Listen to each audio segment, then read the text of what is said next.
Hey, Tony T.C. Coleman, drummer nose. That's what I'm talking about. Subscribe, like, and share on all platforms. Hey, everybody. It's your boy Tony T.C. Coleman. I'm here. And my drummer knows best live podcast. Well, it's going to be live for us, but not for y'all. But anyway, we at NAMM. I'm in my suite, my beautiful suite in NAMM at the Hilton. It's beautiful. I love the Hilton's suite. I mean, anyway, we're here at NAMM, and I got my brother right here. This is the Nate Wingfield, ladies and gentlemen, boys and girls. This cat here is one of the baddest cats I know on the guitar, as Albert King would call it, the good fiddle. Yeah, the The get fiddle. Yeah, that's what he said, get fiddle. But anyway, Nate, what's up? You, my brother. It's good to see you, man. Good to see you, man. It's good to see you Really here. good to Yeah, see you, man. bro. So, I'm gonna tell y'all something about Nate if you don't know. He's like 20 years in now playing with Sly Stone's band. Sly Stone's band, the Family Stone. Yeah, going on 20 years. Going on. Going on 20. Well, you got what, a couple of months? It'll be 20. I think it was 19th year. 20 years. That's a lot of funking going on We've right been- there, man. We've been funky for a while now. Yeah, I mean, Sly, is like, I don't even know how to describe how excited I get about his music and him as an artist. Same here, bro. I mean, the Same guy here. was just an innovator. He was the one. If you people don't know who Sly Stone is, you need to just Google him and check it out. Sly Stone, I would say, took blues, funk, soul, rock and roll, gospel, and mixed it up. Just incredible. This guy was a musical genius. That word gets thrown around a lot, but Sly was a genius. What do you say? He was absolutely that. Yeah. Yeah. He's probably one of the greatest influences that I've had, I'm from Philly, grew up in Philadelphia, and grew up during the time when, everybody knew all the Philly bands, and I knew some of them, played around with some of the guys. And I remember one day, man, I was sitting home, and there was a local show that came on at that time. I think it was High Lit, kind of a sort of a DJ kind of thing. Mm-hmm. And he was a local personality, but everybody watched the show. And we were finishing watching, the bands that was happening in Philly. And they were suited and booted and all doing the steps and all of that. And he said, "Man, now we're gonna go to San Francisco, and we're gonna hip you to this new unit that came out." And when they flipped it, bro, the cats had froze out the head, chuck and chain on, boy, fringe, fur boots. That was cool, y'all. Everybody in Philly said, "Whoa." Before the shift happened. Before Sly did what he did as far as black music and black entertainment was, everybody was suited up, look alike, on stage, dance alike, steps, choreography, perfect. But Sly came out, it was like, hey man, we free. You be you, I be me. He changed so much of the way people perceived music. Mm-hmm. You heard it differently. You saw it differently. The experience was different. Because you got to remember back in those days, as segregated as music was back then. Yeah. They were all hip to what was going on in the hood. But, they would do their thing and take it and sell it another way. But Sly came out, and it's so interesting. Right around that time, that whole renaissance was beginning because Jimi Hendrix was hitting. You had, Santana was beginning to come in, and War and whatnot. So, but with Sly hit, the groove we had before that was James. Yeah. And as bad as James was, and James is the godfather of soul. Right. Period. But if you went to James's shows, it was generally all black. Oh yeah, right. Maybe some of them might have been afraid to kind of go down there and hang out. But the thing was, when you went to see Sly, everybody was there. Yeah, man. And his band truly represented the generation that he was representing with females, black, white, and rock, soul people. Everybody had a different flavor, and he just smashed it and mashed it into a Sly Stone thing. Yeah, Bam. he represented everyday people. Right, And that's why that song became such a hit, you know. Yeah. So But for a cat in Philly, man, you know, I remember first time I went down to see them, and to me, they were like from another planet. The way they looked, the way they sounded. I mean, I've never seen so many amplifiers, stacked walls of amps stacked up. Yeah. Sly was playing like out of 4 Leslies, and you know, and Freddie was. I tell Freddie every now and then, because Freddie's one of my heroes. You know? Oh man, And Freddie. I mean, I think Freddie Stone, Cool. man. To me, you know, I mean, Sly, you know, Freddie and Larry were just, you know, that chemistry that popped between them was just unbelievable. But everybody in that band had that kind of chemistry. And but Freddie was kind of the yin to Sly's yang. Right. You know what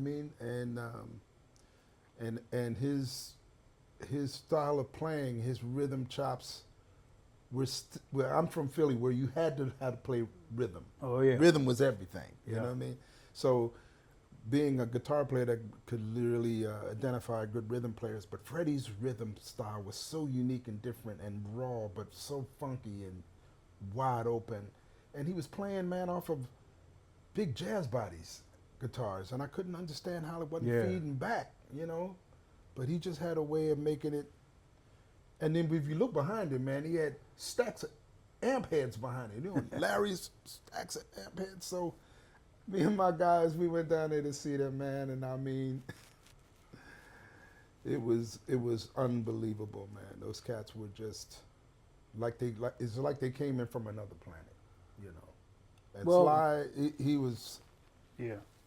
there was nothing like him. For me, it was funny, man. When people say rock, people usually think of white artists, but rock was black music. Black people in this country created rock and roll, rock. And in my opinion, the ones that brought it to the younger generation and changed it into more funk started with who I would consider like the Mount Rushmore of funk: James Brown, Sly Stone, Yeah, James. Jimi Hendrix. Yeah, bro. And then, I hate to say it, but when it came to that rocking guitar, and everybody paid attention to was B.B. King, who I got First on the of all, your boss. Yeah, you know, Well, for inspired a lot of guitar for players. those that don't know, you know, Tony's boss. Well, everybody does know, but Tony set the stage where he was. He put together all of the bands for the B.B. King's clubs. So he was the contractor, musical director, and he brought us together in Vegas. Yeah. And he literally handpicked everybody specifically for that particular point, because he really wanted to honor BB and his music and the style of that music. And also, BB lived in Vegas. Yep. So we were basically being trained to know that almost any given time, BB could show up. That's right. And we knew that any given time, BB could show up. But there was on occasion that BB did come through, man, and BB was so cool, man. He would just, no fanfare, he would just come in and we'd be playing, and all of a sudden you look up and there's BB just sitting in the front row, just looking, you know. And so I remember at one point we all finished the set and we went down and we, you know, went down to pay our respects. And we like, yeah, Mr. King, you know, BB, and it's honor and so forth. And he gave us love back too, you know. He gave me a really great compliment, which, but I remember telling him, BB, I don't care who it is, whoever bends a string, Yeah. you're in it. So yeah, all of these guitar players that we're talking about, all the cats that became the cats, they had to go through that BB school. Yeah, man. And believe me, BB gave you a compliment. It wasn't because he was just being kind, you know, he was serious. He never felt like he was great. He never felt like, you know, I'm good. BB King never believed that about himself. Well, you know, somebody else I know was like that. Who? Cynthia Robinson. Cynthia was that way? That was my girl, man. She, you know, we became really good friends in a way that, you know, I have a Cynthia thought, if not every day, at least every other day. Yeah. You know, and she was just as humble about her craft, but her vibe was so strong, you know. She, as soon as she'd walk on the stage, everybody could just feel that Cynthia energy, you know. And I remember telling her one time, Cynthia, you know, you realize you're the first voice that anybody ever heard in Sly the Family Stone? She said, what? I said, yeah. That's the first thing that came out was, get up, dance to the music. She go, oh yeah. That's cool. So I never did get a chance to meet Cynthia, but oh, you'd love Cynthia. but her daughter Fun is in the band with you. And yeah, she's my heart too, man. And I love Fun immediately when I met Fun. Fun is just so cool. Fun is so funny because she's got bits of Sly and Cynthia in her. And she could just walk in a room and have you on the floor dying because she's funny as all hell. But she's a real force in the unit, and Yeah. she's somebody that we all really want to, you know, gather around and support. You know, she's carrying a legacy. Yeah, she is. She's carrying a legacy. Yeah. She deserves to be acknowledged for it too, because I mean, Definitely. her parents were like just incredible artists. And then you got Jerry Martini still there, and Jerry's still holding he's it actually down. one of the co-founders. He and Sly, right? As a matter of fact, it's Sly attributes Jerry to starting the band. Right. Yeah, and he says. And if y'all don't know who Jerry is, he's the white dude playing the saxophone next to Cynthia. That's Jerry Martini. they were partners for damn near 60 years, bro. Yeah, And, and he still sounds good. He's got a man. great sound. Jerry lives to blow that horn. Yeah. That's And what then it is. Then one of my favorite guys in Sly and the Family Stone, I know y'all think I'm gonna say Larry Graham. No, that ain't what I'm gonna say.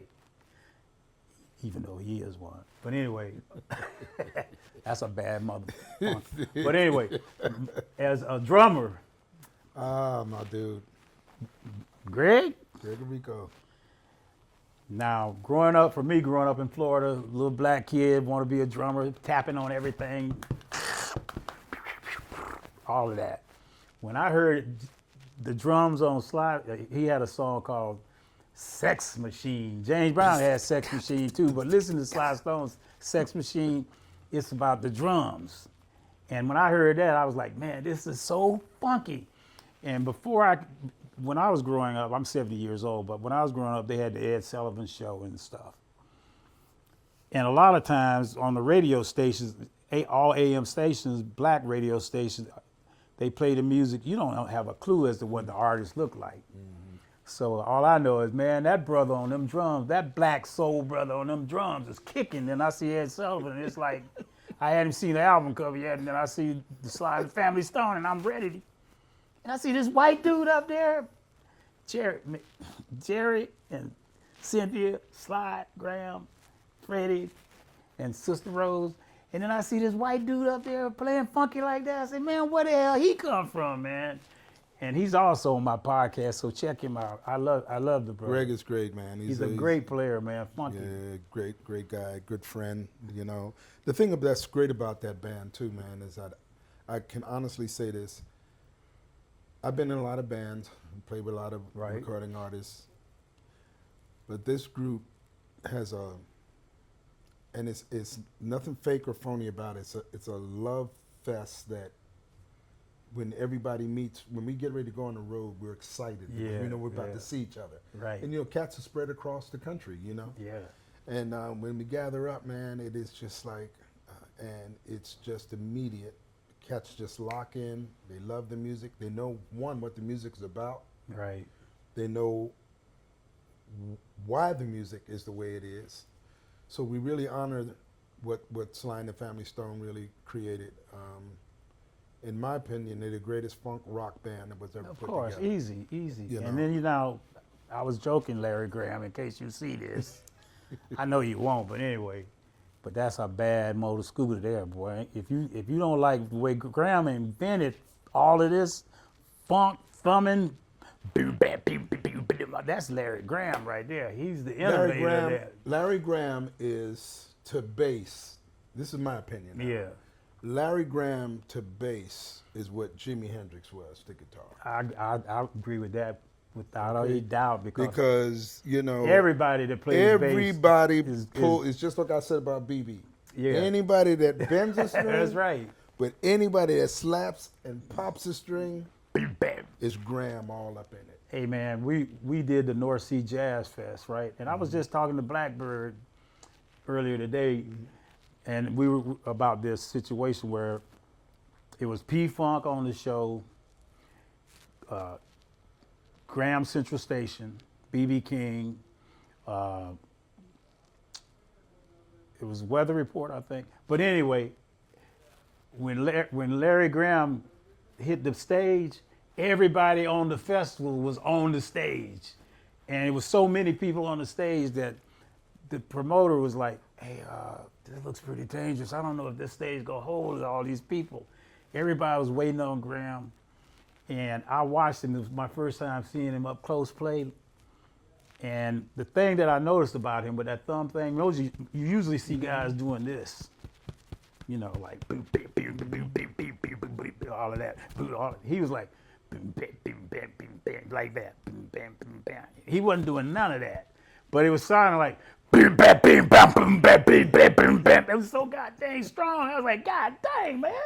What, you got nitroglycerin in your thumb or something? Well, the real trip is that he's originally a guitar player. Really? And, it evolved out of necessity, because, he worked with his mother. Right. And the organ and the drum, they were the organ thing and drums and the pace pedals and so forth. And then the drummer went out and they had to go out and do it on their own. And so, to keep that backbeat happening, he had literally, out of necessity, invented a way to keep the percussive aspect happening. But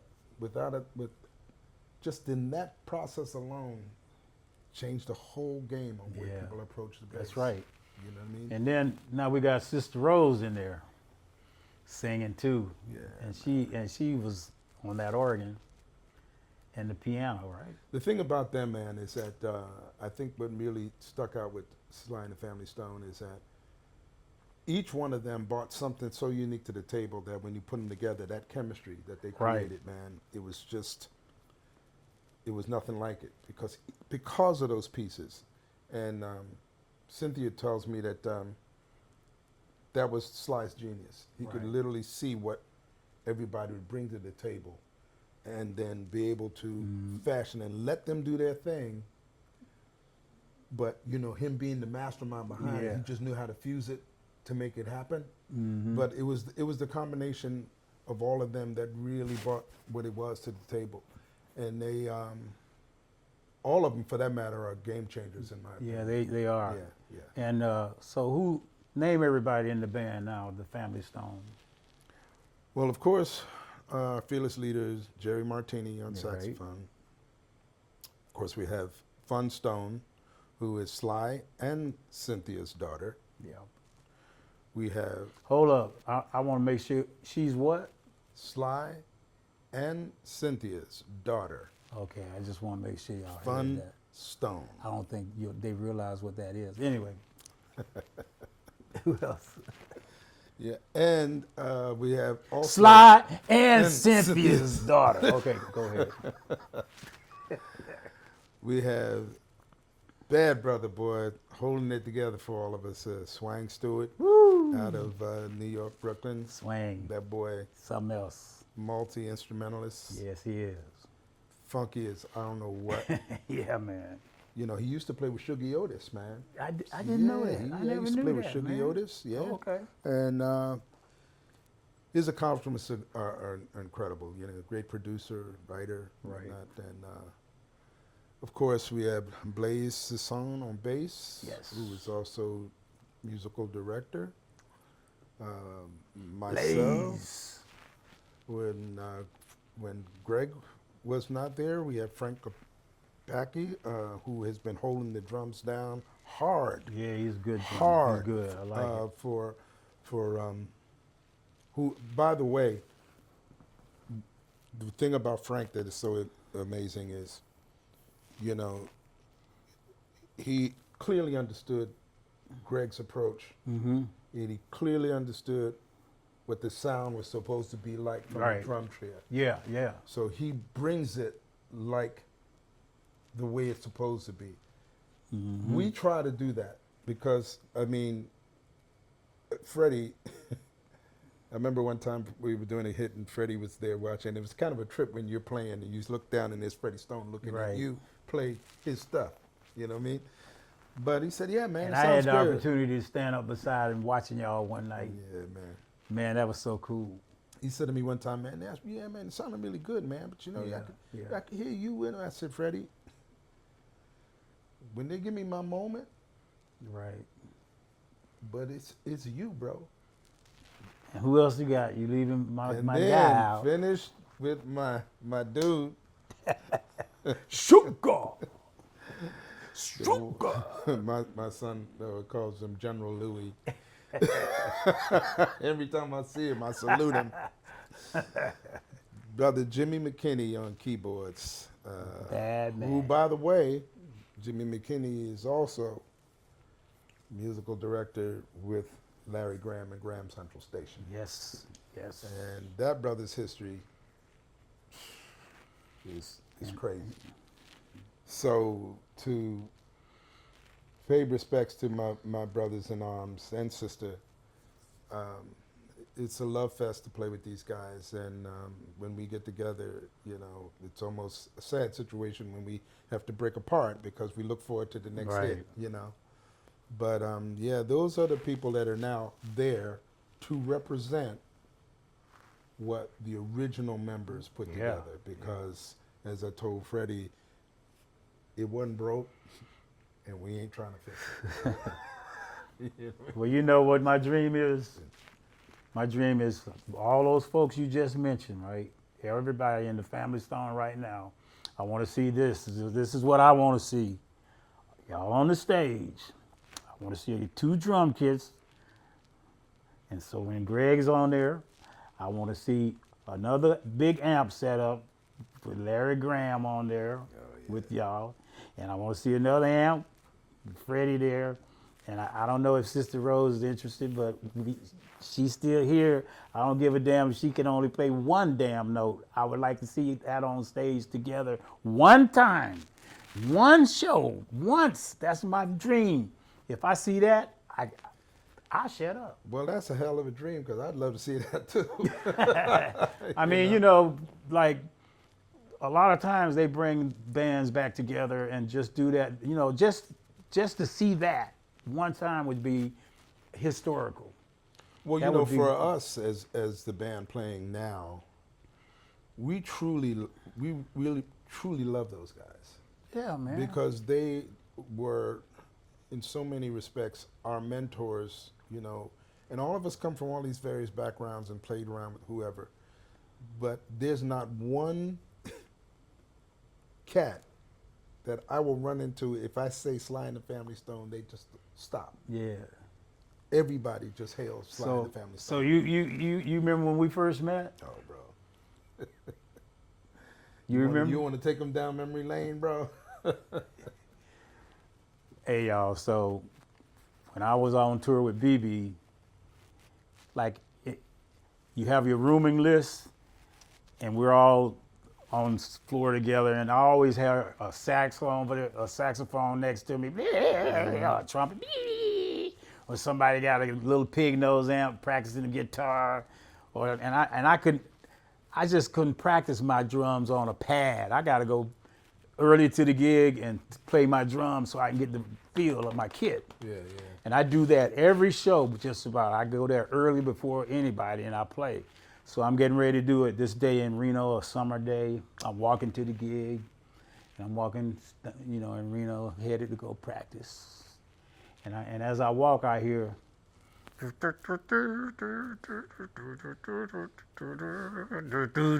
getting louder.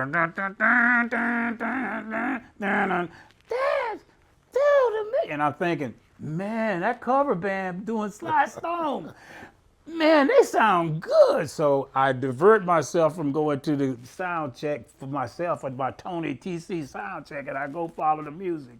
And I'm getting closer. And I said, man, I never heard nobody sound this good playing somebody else's music. I'm thinking, some little local band, And when I go around the corner, the first person I spot was Cynthia, and I go, it's Sly The Family Stone band. And y'all were up there just killing it. And I was like, man, I'm getting goosebumps now thinking how I felt. You just have no idea how I felt. I was so excited. Then I didn't even know any of you. I didn't know you. And I walked over to the side of the stage. I was like fanboy. And I was like, yeah. And then we met. I met all you guys.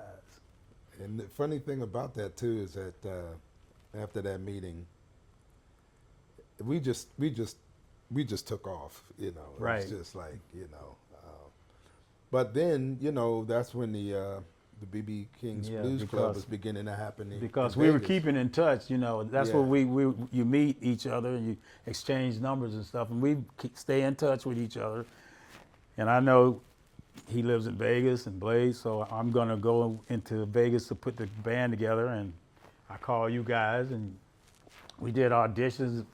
Yeah, well, y'all didn't need no audition, but we had musicians come in to be a part of the band, and so now we're at the Mirage after our rehearsals, and I'm like, I'm gonna check my brother out, see if he knows some funk stuff that don't nobody else know. So I said, so we were walking. So I said, I'm gonna throw a lick at Nate, see if he's hip. And I said, hey Nate, you ever heard this? Boom, boom, boom, boom, boom, boom, boom, boom, boom, boom, boom, boom, boom. And Nate stopped. He said, what? Man, that's Jimmy Castor, man, the Bunch. I'm the Bunch. That was me with Jimmy Castor. I said, what, Jimmy Castor? See, y'all don't even know. I love Jimmy Castor and his music too, right? So, and then when he said he was in the Bunch, I was like, what? He was with Jimmy Castor. I mean, I love Jimmy Castor, so. Yeah, man. And nobody else would normally know about Castor and all of that. Then not only did you tell me you knew him, you say, hey man, I go by his house all the time, man. I'm gonna call him, I'm gonna go by, we're gonna go visit him. And you took me to meet Jimmy. It's so funny too because just how things work, BB lived in Vegas and Jimmy lived in Vegas. Right. And when he said that, I was like, what? Come on, man. So I said, I'm gonna call Jimmy, and because I could really feel that you were a real fan of his. So, Heck yeah. So I called Jimmy, and he was like, yeah, man, come on by, bring him on by. I said, yeah, I got BB's drummer down here, and he's a big fan, and plus Jimmy was hip to the fact that the BB King's Club was happening, So we went by and we hung out and had a beautiful day with Jimmy, man. Beautiful. It was day. so cool. He gave me a poster Beautiful day. from back in the day of his with a list of artists at a gig, and he knew my dad, King Coleman. Yeah, my dad. That's when it got spooky. And I told him who my dad was. He said, King Coleman, that's your dad? Man, let me tell you about your dad at the Apollo Theater in New York, in Harlem. King Coleman, man, blah, blah, blah. So I was like, what? Yeah, that was really something. Yeah, man. That was really something. And cats like him, this is why I'm so just adamant about us not forgetting black talented artists like this.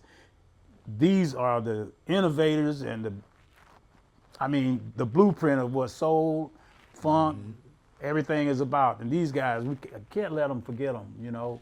And we Yeah, got because all, you know Jimmy, man, was an amazing musician. I mean, a studied musician. and a lot of rappers sample his Oh, too. he's got the rap anthem of all time. It's just begun. When you hear "It's Just Begun," that's when all the cardboard hit the street, bro. And them cats would start spinning. And all of Yeah. that. That was Jimmy.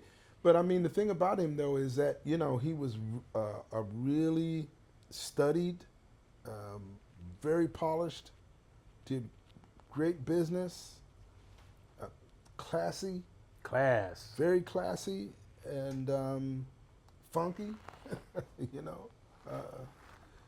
No, I mean there were great artists, and I think that both you and I have, you know, had the blessing of sort of working around and learned so much from, because all of those artists to this day, man, I've learned so much from them, and have taken so much from them. And you being from Philly now, I know. Oh, bro. Now, the sound of Philadelphia, you're the sound of Philadelphia too, bro. So I know you work with another artist I love. I tell you how much I love Phyllis Hyman. I wanted to marry her, but Dave was like, man, Phyllis, you could have Phyllis.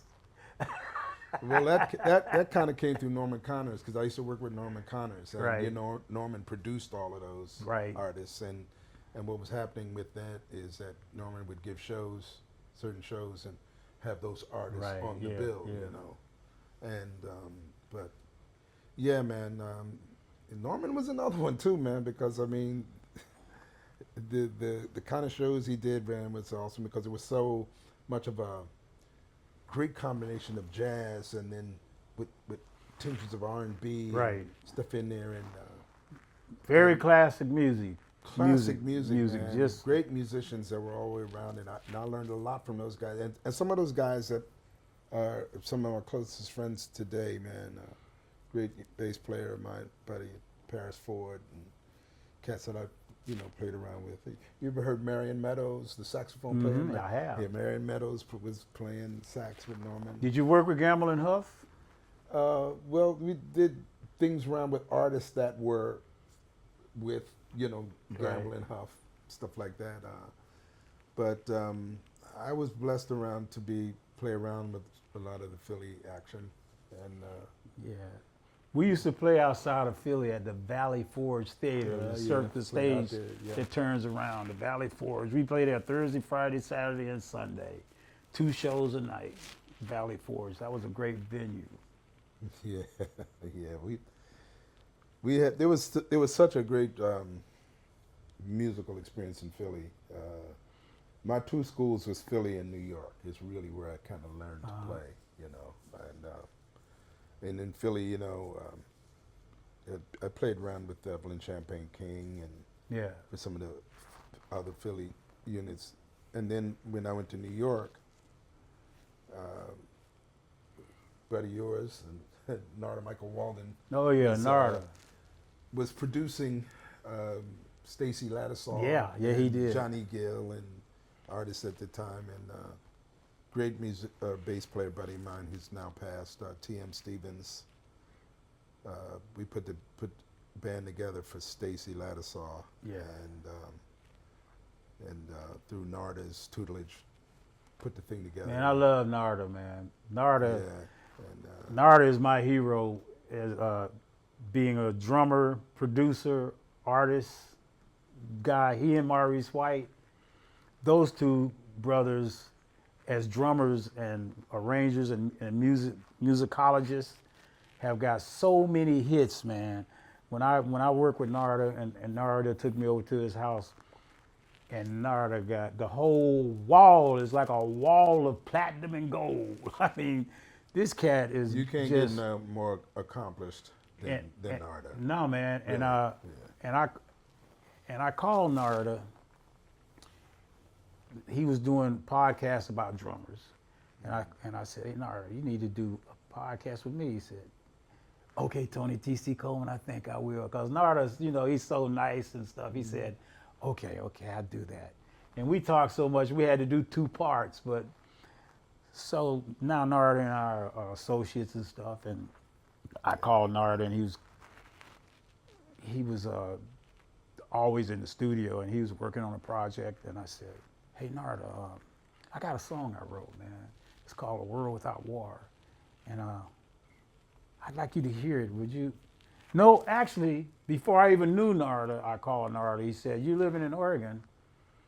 He said, I'm coming up with my family. And, you know, so I drove like 3.5 hours and hung out, met him face to face the first time, hung out with him and his family and his kids and stuff.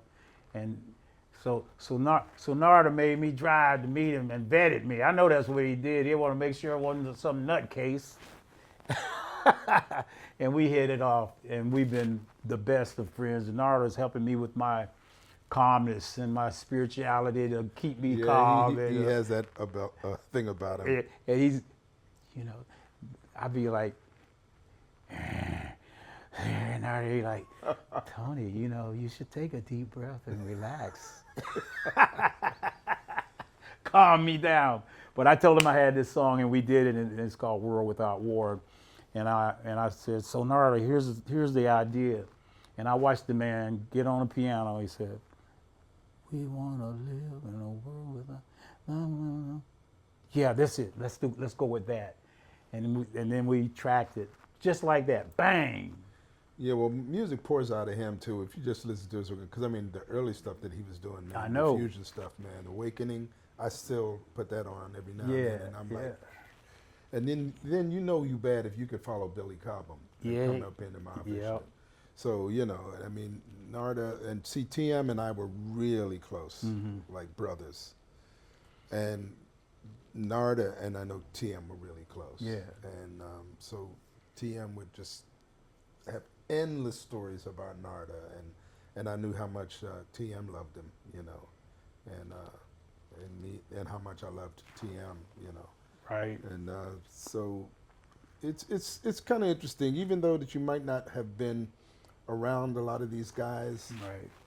You know, you kind of felt like you kind of knew them because the people you were close with were close to them too, and they kind of filled you in, you know, with all of those things. So I just feel very blessed to be a musician that Real have been blessed. able to be around people who just have presented such great energy. And it's something that we can all draw from, man. Whenever we get to the point where we feel like we're a little lacking, you can look back and then see, man, I remember those days when so-and-so said this, or we did that, and so forth and so on. know, and those guys, like Narda and those kind of guys, they keep you honest, man, with your craft. And you know what's amazing to me, man? For me, like, I'm just excited, man, to be around musicians of any genre of music. I love music. I love musicians. I love the brotherhood, sisterhood.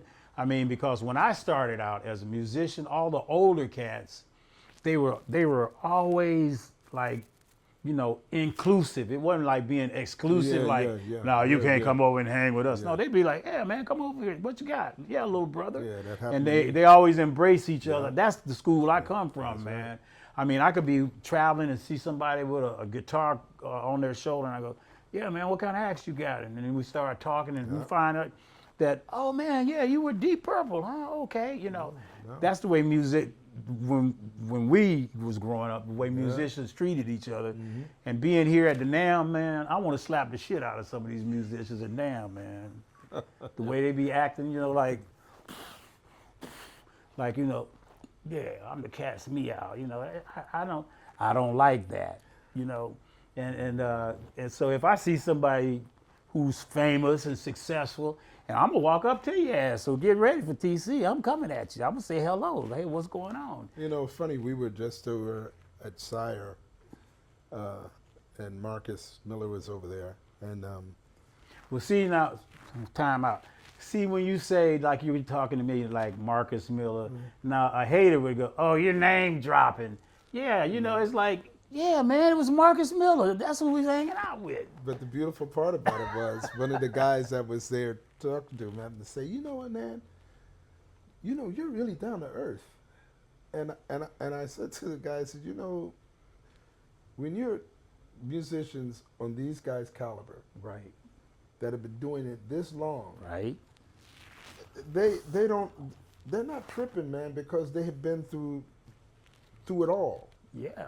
So the bottom line of it is that particularly when they see a young player now, they want to exalt the young player to go in and take that position, you know, because I mean, let's face it, when you talk about somebody like Marcus, look at his career. Absolutely. I mean, and humble and cool, you know. he's done it.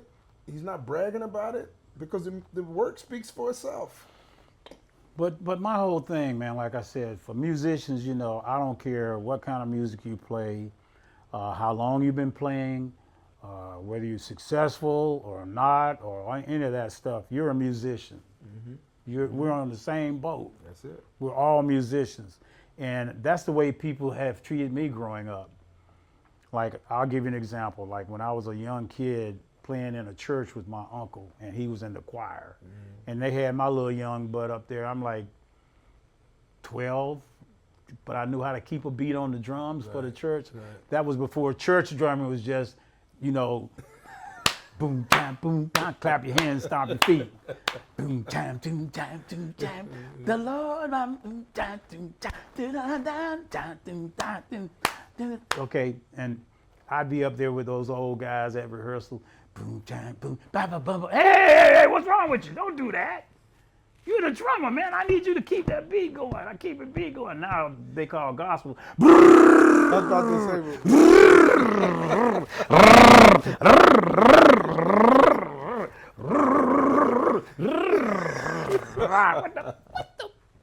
Hey, man, I don't get that, but you know, we had older cats that would say, hey, calm down, man. I don't need you to do all that. Do that on your own time. I don't need you to do that up here.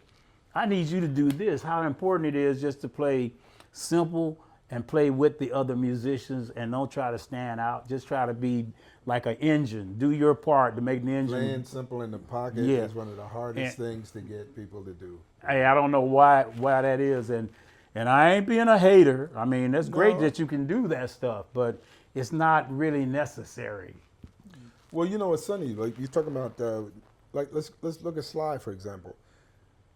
Sly's music was so syncopated, but everybody had their part, and that part Made was like it. putting together a puzzle, and that puzzle was so tight, you know, that it just made you have to lock in. And when I listen to, let me tell you something, man. I will listen to Sly's music, and you know I've heard it a billion times. Right. But every time I put it on, I hear something new.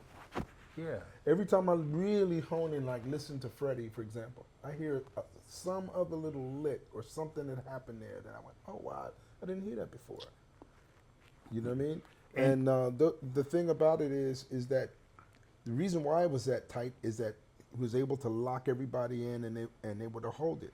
James is a classic example of that. Yeah, and I just want to put an emphasis on what I just said. I'm not being a hater, and you know, younger cats see me with my grayness and my fatness or heaviness or whatever, and go, man, I wish that old gray fat shut the hell up. You know, man, it's not because I'm hating, because he can't do that. First of all, I don't want to do that, but I'm impressed to see people just play an instrument to the highest extremes. But music is about playing in a band. The kind of music we do is feel-good music, soul music, rock and roll music, funk, R&B, and soul.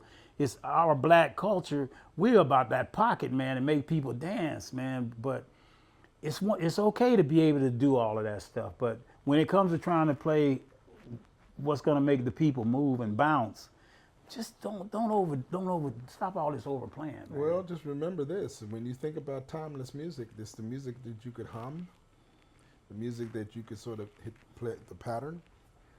It was simple. It's very difficult. People think it's simple when they see, like I was talking to Jonathan Moffett the other day. I'm gonna drop a name again. I'm name dropping. No, these are just your friends, bro. Well, anyway, but you know, he's doing some videos that are really getting a lot of hits out there. demonstrating how he made his career work with Michael Jackson, and and he's playing. Pocket King. Pocket. Pocket King. I mean, pocket. That's why Michael leaned on him. Yeah, and then I see comments like, man, he's so boring. He's this, I've heard, he's I've that. seen stuff. These cats can't even approach what this cat Man, can do. I would pay you $1,000 to play straight groove and make me feel it for a minute. The average cat can't even do that. Well, the big thing is that everybody can hum Michael's music Exactly. through the decades. Okay? But I didn't, Jonathan, I had to throw your name out there, but I'm just telling you some of the haters. I want y'all to understand that man is amazing. What he to do that with feeling, to play that pocket and be disciplined enough to play it consistent without moving, without playing a feel.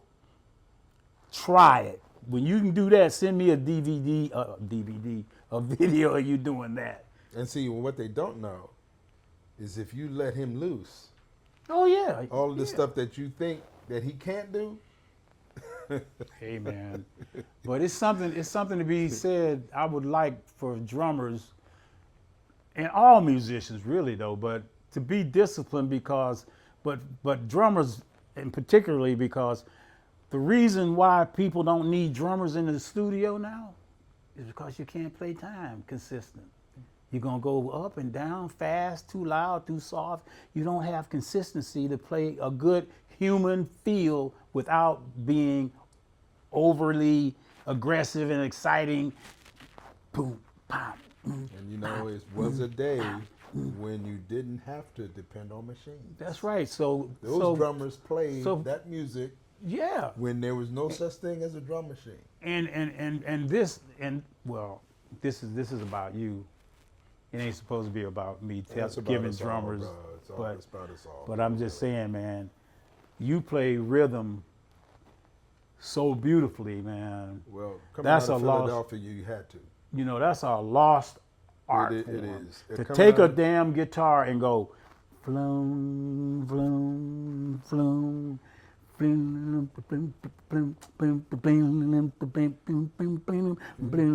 The way you do that, the way you guys like you do, playing the rhythm, throw the lick in, and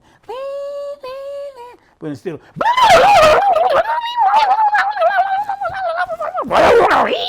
all these foot switches and all this I and saw a that. few cats in Philly almost got their butt whooped behind. That's a lost art form, I'm trying man. to tell you, man. No, Hey, it's just to be able to have a friend like you, man. It's a treat to play with you, bro.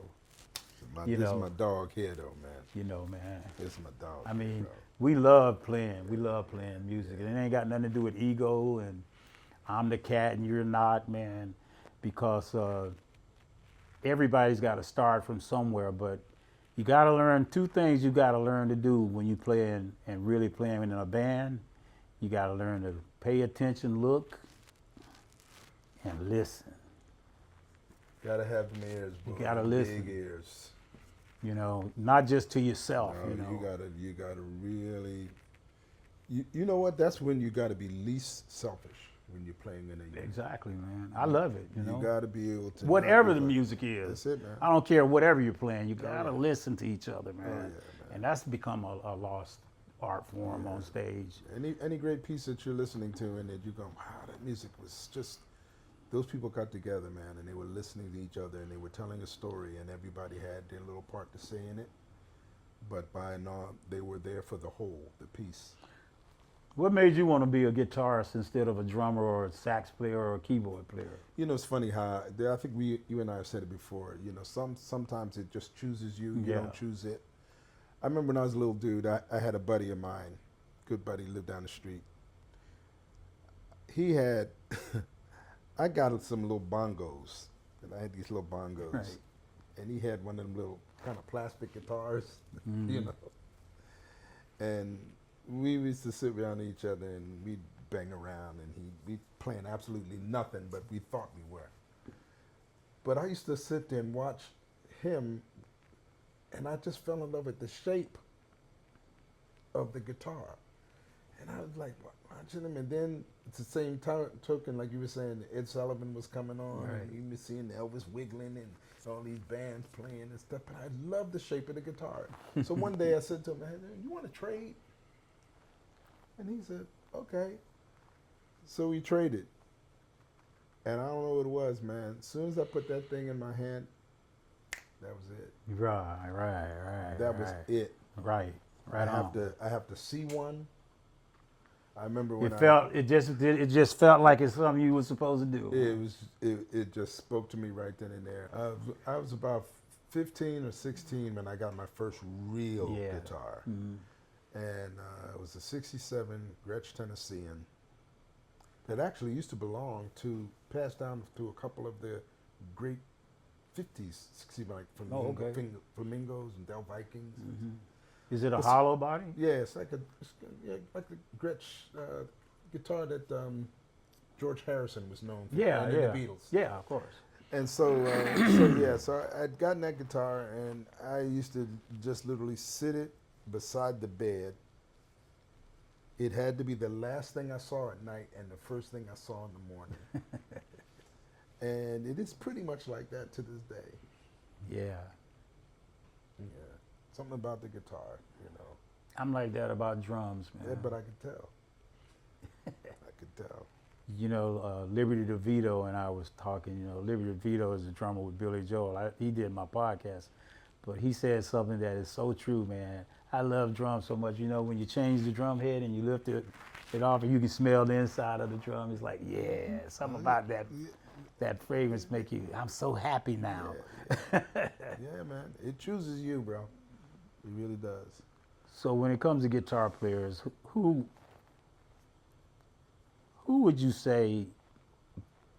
I know it's hard to do this, but give me 10.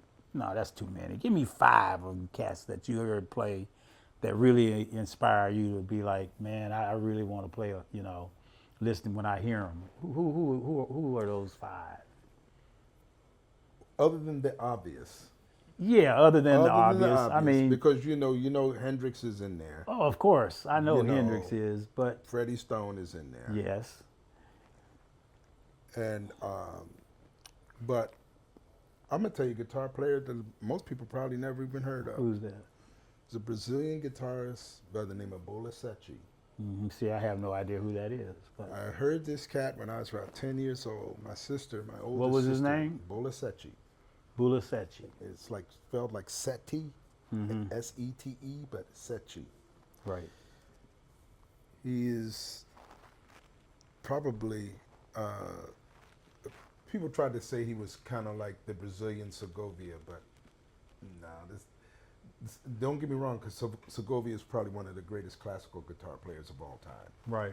But what Bolasete was Afro-Brazilian, who played with such classical technique, but he was playing samba and feel, and he was playing. I heard an album was I think it was live at Newport, and it was just him, Paulinho, and a bassist, and he played the entire score to the film Black Orpheus, which was came out in '59, a Brazilian film based on one of the most beautiful movies you'll ever see. What was his movie? Black Orpheus. Okay. You have to check it out. But anyway, I heard this cat play, and I was around 10, 11 years old, and I heard it, and I was like, dude, when I first heard it, I said, oh, those guitar players are great. But there was only one guy. And when I found there was only one guy on the record, I got the record, and I couldn't believe there was 4 guys or 3 guys playing. And I was like, oh, I got to figure out how to do that. So one of my biggest passions is nylon strings. A lot of people don't get a chance to hear me play a lot of it, but I love playing nylon, and I love playing Brazil feel. But getting back to sort of the funk or R&B guitar players, they're almost too far to mention because I loved all of these guys so much. I mean, Yeah, of that's course, why I know it's difficult. Who could ignore? I mean, you know. But before you knew all of the guitarists like Hendrix and B.B. George Benson and all of that, and Wes who was the Montgomery. person in town you heard and went, man, that's Mr. Robert Greene over there. You know, who was the person that you heard and you went, yeah, man. Well, you know what? It's really funny because there was a guy that I heard in Philadelphia that really impressed me at the time was a guy named Tyrone Peterson who was in a band called Soul the Valiants, and he ended up going on and playing with it. But he was kind of my contemporary. Mm-hmm. But I was always kind of chasing him in a sense because he was building a reputation and he was smoking. He was really. That's what I'm talking about because we great. all have that one guy, you know. And he was the guy that I was like, man, and I used to see, when he started going out on the road, when I was trying to get there, and I used to be like, he was the guy that I kind of looked at because all of the other guys were famous and well known and whatnot, but this guy was close to me. Right. And he was a contemporary, and I was like, but look at this dude. But his feel was so stupid. So he was so incredibly funky and rhythm and things like that. He was a major influence, and nobody would possibly know who he is. Yeah, right. But this guy, I used to watch him a lot. But I think for me, man, there's so many guitar players from so many angles that I've pulled from that it's hard to really categorize. It really is. But the only reason why I mentioned the Brazilian thing was that that's what I love to play in my me time. Yeah, I know. I kind of blew your mind. We were jamming, and we were having a good old time, and then I kind of went into a little kind of Latin thing, and you went, what? Okay, TC. Your eyes kind of got big, because first of all, nobody would expect me to be able to play any Latin stuff, you know. They think of me as just a blues. I always told you, TC, you're a drummer. You know, that's a blues drummer, You're you know. a drummer. I think I always had an issue with anybody saying somebody's either a blues drummer or that's a rock guitar player. Right. One of the biggest problems I have when people say, "Oh, you're a guitar player. What do you play, rhythm or lead?" Right. That always bugs me. It's like, I play guitar. Exactly. So that's how I feel about when you talk about, say somebody says a blues drummer or a jazz drummer or whatever. It's like, if the music speaks to you and you're inclined to feel that music, you're going to learn how to play it. Well, I got a guitar now. I'm gonna kick your ass. Well, I'm gonna be on you. I'm coming at you. Well, okay, come on, because I'm gonna be on you. I showed it to you. Yeah, nice little telly, a little custom built. Next week I show you, I got a hammer to beat it up, cause I can't play. He went and relicked it. He'd be like, he went hell and with you guitar players, I can't play. Relicked his brand new guitar. Yeah, I did. I like it. It looks like it's been played. Do you know cats that are going out there and paying ridiculous amounts of money for guitars that look like they've been thrown down a flight of stairs? Well, that's what I asked them to do. They did a great job. It looks beautiful to me. I just so ironic. Village Blues, man, guitars out of Nashville, Tennessee. They made it for me. And John Scott and my friend Tom Worth turned me on to it because he works with them. But I said, man, I got a dream for a guitar. They said, well, what do you want? Like a 335 Lucille model? I go, no, man, I like Tellys, man.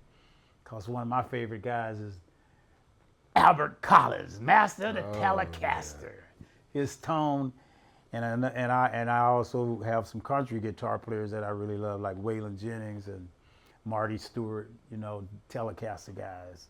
And I just like Telecasters. I love Telecasters too. As a matter of fact, I got to say, there's a cat in Vegas, luthier, who I think is one of the finest in the world, bro. Mm-hmm. His name is John Taggart, and his guitars he calls the Tag. Oh, okay. Well, he's built 3 of them. Or is he here at NAMM, you think? I don't know if he's here now. He's also the guitar tech for Fleetwood Mac and Stevie Nicks. Oh, He's okay. been that for years. But this guy's guitars are so phenomenal that he built 3 of them for me, and he called them the Wingfield model. So that is what that is. So I'm honored by that, because the thing is, to give you an idea how dope these guitars are, I was playing with this Malaysian artist, and in Malaysia, her name is Anita Sarwar, but she's like the Madonna out there. Anyway, she lived in Vegas. I took this guitar from Vegas. We left to go to Malaysia, and it was 114 degrees when I left Vegas.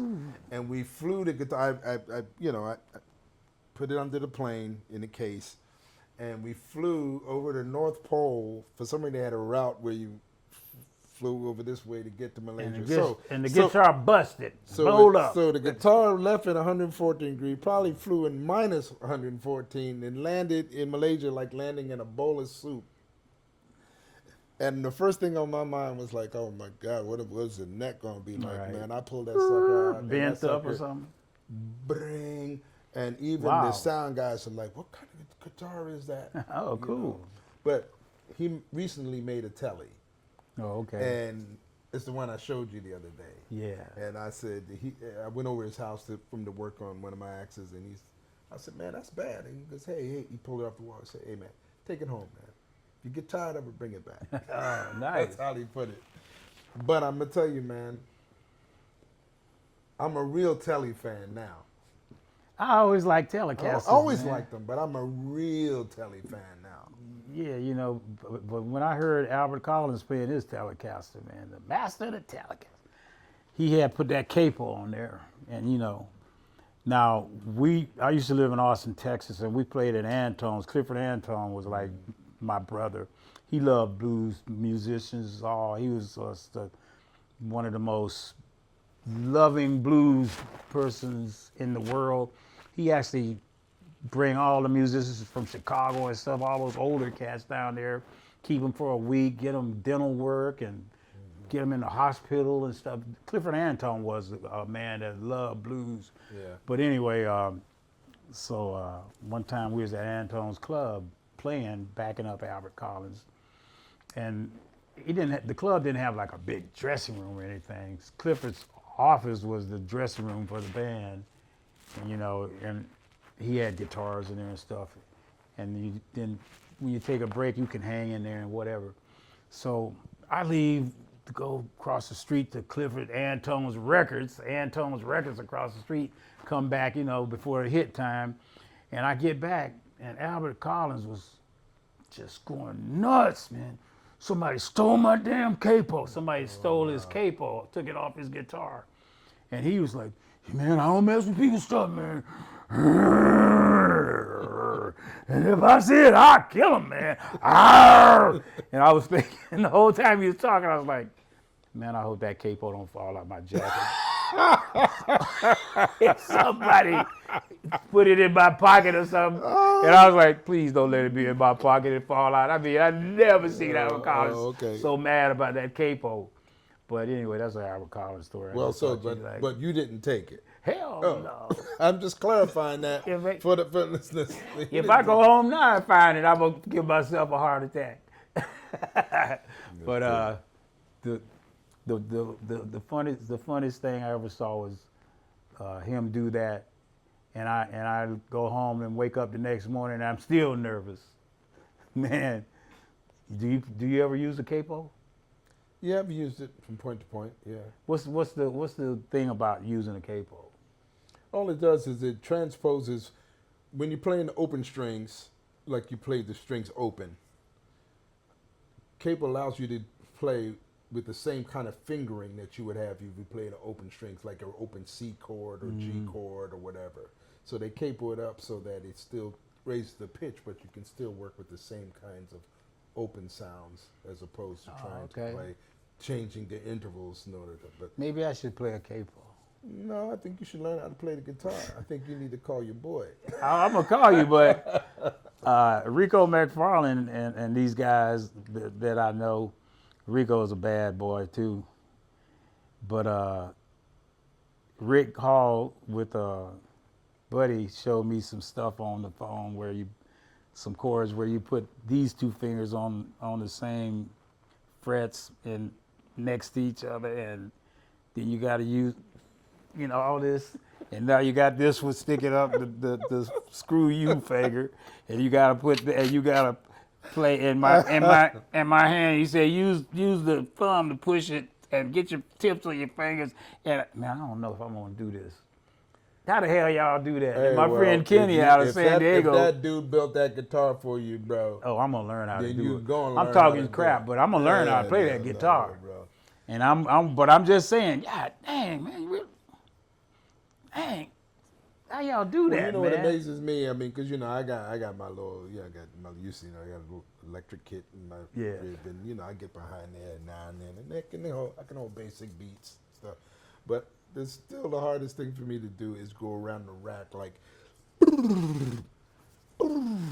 so, my son Ian can do it pretty well, right? But for me, I didn't know Ian played drums. Yeah, he plays a little bit of drums. He's sitting back there. Yeah, he plays a little drums. He ain't saying nothing because he don't want to be on the podcast. He plays with percussion and drums. You can make some noise, Ian. Say something. Damn it, say something, Ian. I'll keep doing you. All right? That's my nephew. But the thing of it is just that to be able to get it to evenly play per head. When I see a drummer go, I'm like, wow. That ain't nothing, man. I can show you how to do that. But that's why you're having a difficulty here. That ain't nothing to do that. That's what spoke to you. When I see that, man, I'm always impressed with that. Really? Okay. Just to have the command of the instrument like that, You know the thing that you do that I'm really impressed about, man. Really superly impressed about. I found out that this guy and I got something in common. And now this is what made me really love this brother here. Now we were talking. I'm trying to throw licks at him about, hey man, you know this guy, you know that guy. You heard this song before? You heard that song before? I bet you ain't heard this funky song before. I bet you ain't heard Funky Nassau. I bet you no, that ain't it. Trains, man. He's the train hobbyist like me. Train hobbyist. Train freaks, man. We train addicts. We love trains. This is a train hobbyist. And when people see me doing my little train thing, the people are like, man, this guy's like a big kid or something. What is that train? People don't get it, man. They don't know about train. They always take me back to a happy train place. Hobbyist, man.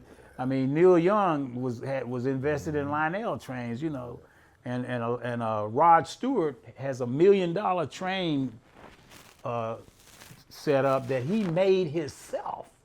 Mm-hmm. Oh, and I've seen that layout. You've seen that layout? Unbelievable. He has actually made the houses, the tracks. He has mimicked New York City. Yeah. Wow. But so, man. Skyscrapers and everything.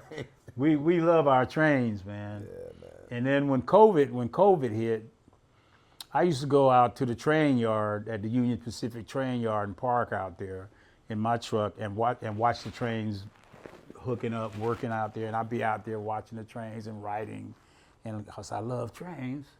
And I was parked by the track one time, and the engine stopped while the guy was waiting to get the tower to tell him to go. And he came out and he was looking at me. He said, "Hey, roll the window down," And I said, "Yeah." He said, "You like trains, huh?" I said, "Yeah." And he said, "I could tell you must be retired." He said. I go, "No, I'm not retired, man." He said, "Oh yeah, well, what do you do?" I said, "I'm a drummer." And then he looked at my truck, the license plate. He said, "Yeah, I see you got drummer on there." "Yeah, man." And so he said, "You ever play with anybody famous?" And of course I said, "Yeah, I have. I played with a guy that played guitar named BB. BB King? No. What's your name?" I told him, and he went on the phone. ah, that is you, man. He was all excited. And I said, yeah. He said, man, I've never seen Big D again. I said, hey, man, let me drive the train. He said, you want to drive the train? I said, yeah. He said, first of all, we don't drive trains. We operate them. He said, but I tell you what, man, if I could, I'd let you come up here and hang up here. He said, but you look over there, you see those SUVs parked over there? I said, yeah. He said, those SUVs take us to the trains. After they do 12 hours or what have you, they have to stop and you have to go pick them up. He said, and they're hiring people to do that. I said, really? And I went and got a gig with the Professional Transportation Incorporation. And I got the gig taking them to the trains. And you're right there on the track. The guys let me come inside of them. I even got a chance to operate them. Hey, I ain't telling no names. all I can tell you is me and my boy, Manny. we were quite jealous to hear that. So Manny, our guy Manny, who's not doing well right now, he's getting better. We love you, Manny. Shout out to my man. Shout out to you, Manny. Because he is Manny the got train. over He's got over $700,000 $1,000 worth of of train model trains. models. His whole backyard is a whole setup. In the man, Shout out to you, Manny. Manny, we love you. But I used to be out there operating the trains, and I called my boy up and said, hey, Nate, look. I was up in there operating it. The guy was teaching me how to do it. I showed it to Manny. He was like, oh, man. Yeah, we were sick of you that day. But nah, bro. Yeah, no, there's so many Union things that- Pacific rules. We have so many things in common, though, bro. You Yeah, know, man. So, Fitting to try to remedy that some, too, by creating a little thing. yeah, you know, the So- train gang. But, I mean, Any train hobbyists, get in touch with us, man. We want to see your layouts. Show us. absolutely.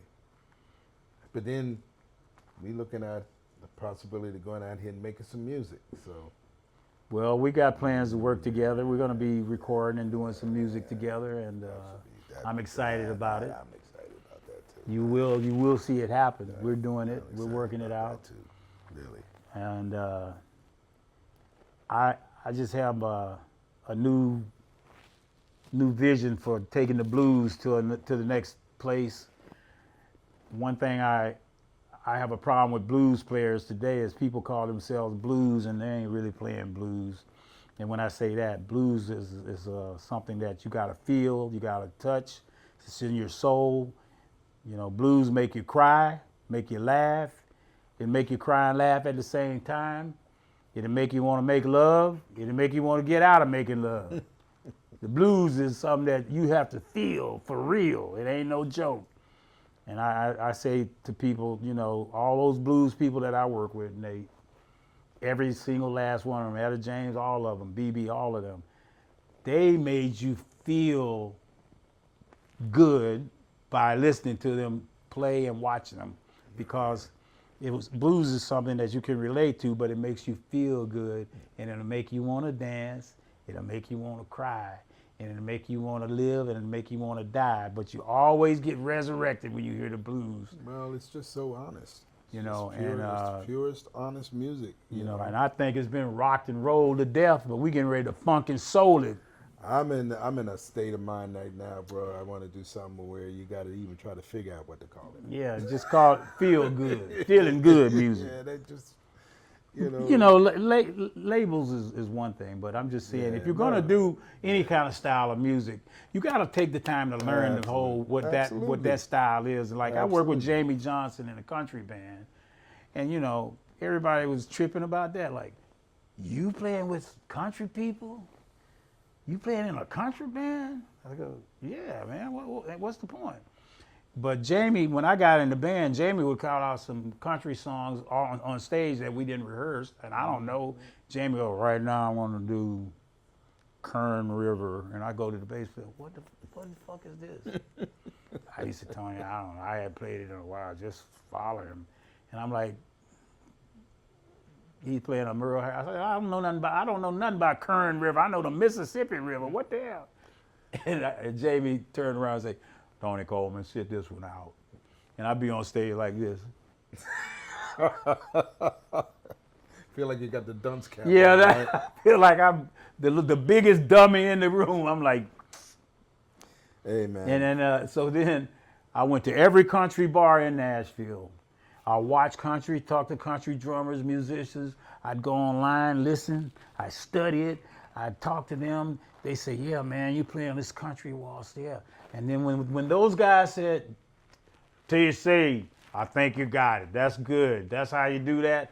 Now I know how to play country. Until somebody in whatever genre it is that does it well, give you that stamp of approval, you ain't playing shit right. Well, I mean, I used to love watching Hee Haw. Because I used to love Roy Clark and them cats in there picking Man, in the are you grinning. kidding? Them boys would be burning them axes up, man. Man, it was a guy I played with on a Shoot. Jamie Johnson, and Burning those I axes up. played on a record together. And I didn't even know Jamie, but I'm on a record, Waylon Jennings tribute record, and I know Waylon's wife, and I knew Waylon. He was a good friend of mine. He was a nice man. Waylon used to say to me, Tony Hoss, I'm gonna make a hillbilly out you yet. But my friend Mel Brown and Waylon were good friends. That's when I met Waylon and became his friend. But he had some of the best musical geniuses on guitar around him. And it was one guy named Reggie Young. This guy also played on Muscle Shows with a lot of the soul records and stuff. He just was an amazing guitarist, man. So there's only two kind of musicians, you know. Ones that can play and one that can't play. One that make you feel good and one that make you want to tell them to shut up. Good ones and bad ones. So, and you're one of the greatest out here, man. Playing your Bro, guitar. I'm just trying to be a part of the You're company, great, man. Because there's great ones out here, brother. They really Yeah, I are. can't wait to play together in a band together. And I know we're gonna do that. Dude, I'm excited. It's gonna be funky. that is gonna be. So when are your next gig with the Family Stone? When's your next We're gig? out on the 7th in February in Tucson. And we're getting ready to go out and do the next Flower Power Cruise. So our dates are beginning to pick back up now for the new year. And, we're starting to fire up again, after holidays. All right. ended, so I'm told y'all now, I'm gonna come into artists with a megaphone. Sex machine! Sex machine, guys! Well, first of all, the band loves you anyway, bro. So, I don't know. Someday, you never know. We might see you out there and say, TC, Huh? come on up, man. You gonna call me off the bench? Come on. Really? Man. 'Cause we know. We know what you do. But I tell you this, I'm practicing. She ain't practicing. You ain't practicing. Stop playing now. Now you're playing. Hey man, I'm trying to tell you. I'm trying to tell you. Yeah. Hey y'all, we're here at NAMM 2026 in the beautiful Hilton, my beautiful Hilton suite. They don't know I'm in the closet over here at the Hilton. No, Hilton take care of me. It's really nice. It's good to be here, get to hang out with my brother and all the other guys and girls around here. Man. We're having a good time here at NAMM, and thanks for coming and checking us out on Drummer Knows Best, Tony Drummer T.C. Knows Coleman, my Unlimited podcast. Yeah, that's it, brother. I'm proud of you doing that too, bro.